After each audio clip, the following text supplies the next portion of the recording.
Hello दोस्तों, कैसे हैं आप सब। आशा करती हूँ आप सब ठीक होंगे। तो आइए सुनते हैं एक और मोर मोरनी की कहानी। संकट की घड़ी में मित्र से बड़ा शुभचिंतक कोई नहीं।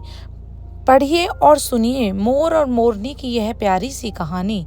सरोवर के तट पर बैठी मोरनी ने मित्र न होने पर मोर के साथ शादी करने से इनकार कर दिया था। फिरोजाबाद एक बहुत बड़ा सरोवर था। उसके तट पर मोर रहता था और वहीं पास एक मोरनी भी रहती थी। एक दिन मोर ने मोरनी से प्रस्ताव रखा कि हम तुम विवाह कर लें तो कैसा रहेगा। अच्छा रहेगा ना? मोरनी ने पूछा। तुम्हारे मित्र कितने हैं? मोर ने कहा, उसका कोई मित्र नहीं है। तो मोरनी ने विवाह से इनकार कर दिया। मोर सोचने लगा, सुखपूर्वक रहने के लिए मित्र बनाना भी आवश्यक है। उसने एक सिंह से, एक कछुए से और सिंह के लिए एक शिकार का पता लगाने वाली टिटहरी से दोस्ती कर ली। जब उसने यह समाचार मोरनी को सुनाया तो वह तुरंत विवाह के लिए तैयार हो गई। पेड़ पर घोंसला बनाया और उसमें अंडे दिए। और भी कितने ही पक्षी उस पेड़ पर रहते थे।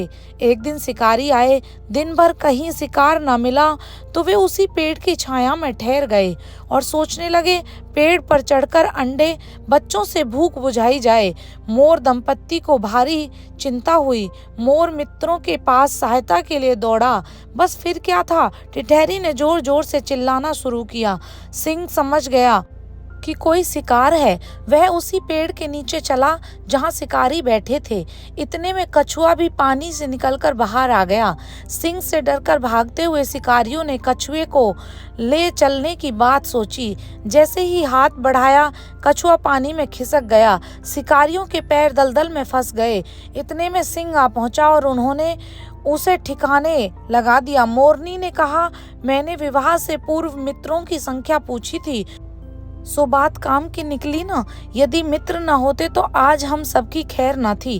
कहानी से हमें यह शिक्षा मिलती है कि मित्रता सभी रिश्तों में अनोखा और आदर्श रिश्ता होता है। परिवार और मित्र किसी भी व्यक्ति की अनमोल पूंजी होते हैं। कहानी का महत्व, अगर गिलास दूध से भरा हुआ है तो आप उसमें और दूध नहीं डाल सकते, लेकिन आप उसमें शक्कर डालें। शक्कर अपनी जगह बना लेती है और अपने होने का एहसास दिलाती है। उसी प्रकार अच्छे लोग हर किसी के दिल में अपनी जगह बना ही लेते हैं। तो आशा करती हूँ दोस्तों आपको यह कहानी अच्छी लगी होगी। अगर अच्छी लगी है तो लाइक, शेयर एंड चैनल को सब्सक्राइब करें। Bye bye, take care. तो आइए दोस्तों इसी में ही एक स्टोरी और जोड़ते हुए चलते हैं। मोर मोरनी की एक और प्यारी सी कहानी। एक बार की बात है, भारत के एक छोटे से कृषि नगर में एक बड़ा किसान परिवार रहता था। वे एक साधारण और विनम्र परिवार के थे। एक साधारण और विनम्र जीवन के साथ उन्होंने जमीन पर काम किया और जानवरों को पाला और हमेशा एक दूसरे की देखभाल करते थे। एक दिन परिवार खेतों में काम कर रहा था जब उन्होंने देखा कि पास के एक पेड़ के ठुंड के ऊपर एक सुंदर मोर बैठा है। पक्षी मंत्रमुग्ध कर देने वाला सुंदर था।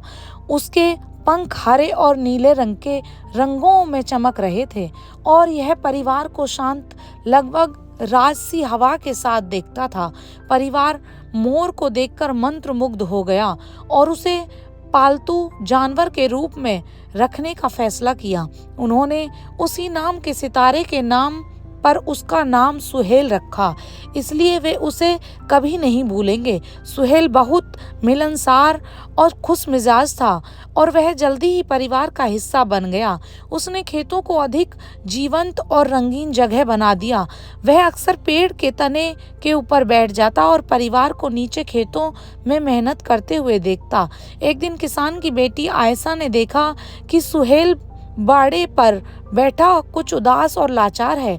उसने उससे पूछा कि क्या गलत है, लेकिन वह जो कुछ करता था वह दूर देखता था। उसके लिए खेद महसूस करते हुए आयशा ने सुहेल को टहलने के लिए ले जाने का फैसला किया। उसे रास्ते में कहानियां सुनाई और गाने गाए। जब वे नगर के किनारे पर पहुंचे तो सुहेल रुक गया और आकाश की ओर देखने लगा। आयशा ने देखा कि एक अकेला तारा बाकियों से अधिक चमकीला है और उसने सोचा कि यह सुहेल का हम नाम है। रात के आकाश में सुहेल का तारा अचानक सुहेल ने बदलना शुरू कर दिया। उसका शरीर धीरे धीरे आकाश में तारे के रूप में आकार लेने लगा। प्रकाश की अंतिम झिलझिलाहट के साथ सुहेल गायब हो गया और मोर के स्थान पर रात के आकाश में एक चमकदार सुनहरा तारा दिखाई दिया। उस दिन से सुहेल का सितारा उनके प्यारे मोर के परिवार को लगातार याद दिलाता था। हर रात उन पर नजर रखता था और जब भी वे ऊपर देखते और उस तारे को देखते, वे सुहेल और उस आनंद के बारे में सोचते जो उनके जीवन में लाया था। यह कहानी भारत की लोक कथाओं का एक हिस्सा है और यह हमें जीवन चक्र की याद दिलाने का काम करती है। कुछ नहीं से कुछ और फिर वापस शून्य में। जीवन एक चक्र में चलता है। हमें याद रखना चाहिए कि हमारे पास जो भी कुछ है उसे संजोना और उसकी सराहना करना चाहिए, क्योंकि यह क्षण भंगुर है। सुहेल की तरह हमें जीवन और उसकी सारी सुंदरता को अपनाना चाहिए और इसे कभी नहीं भूलना चाहिए। तो आशा करती हूँ दोस्तों यह भी कहानी आपको अच्छी लगी होगी। अगर अच्छी लगी है तो लाइक शेयर एंड चैनल को सब्सक्राइब ज़रूर करें। Bye bye, take care.